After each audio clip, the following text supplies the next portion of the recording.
Questa è la 59esima edizione.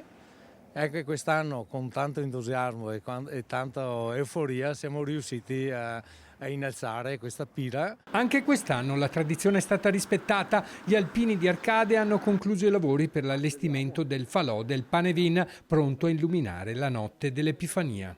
La tradizione del Panevin che una volta veniva fatta a ogni contrada, che dopo negli anni si è raggruppata nel centro del paese. Una struttura imponente che, come da tradizione, si conferma la più alta del Veneto, frutto di giorni di lavoro, impegno e collaborazione. Questo Panevin quanto alto è? Allora siamo intorno ai 10 metri, 9 metri e mezzo, 10 per una larghezza di base di 9 metri di diametro. Da cosa è composto? Solo e esclusivamente potature di legna di vite, di tralci di vite. Scarti delle potature, legna e tanto entusiasmo. I volontari hanno lavorato senza sosta per preparare uno degli appuntamenti più attesi dalla comunità. Quante persone sono attese?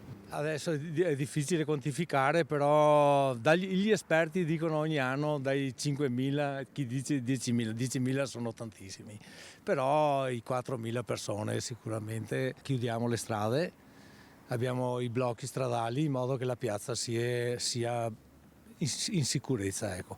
Il Panevin non è solo un falò, ma un momento di ritrovo e condivisione capace di unire generazioni e mantenere vive le tradizioni popolari del territorio e per mangiare e bere in compagnia negli stand allestiti per l'occasione. Lo stand che facciamo le salsicce, la polenta e le patate fritte. Abbiamo 3 cose solo fondamentali, non ci allarghiamo a fare tante robe. Tanto vin brûlé. Vin brûlé sicuramente, quello è di rito. Ecco. Ora non resta che attendere l'accensione, quando il grande falò diventerà ancora una volta simbolo di buon auspicio e di forte legame con la storia di Arcade, guardando con il naso all'insù in che direzione volano le faville. Se le faville vanno a mattina, ciappa il sac e va a farina. Se va alla sera, polenta piena nella cagliera, vuol dire la polenta in abbondanza e prosperità per tutto l'anno. Speriamo sia così. E viva il Panevin! E viva il Panevin di Arcade, e viva Treviso e viva il Veneto.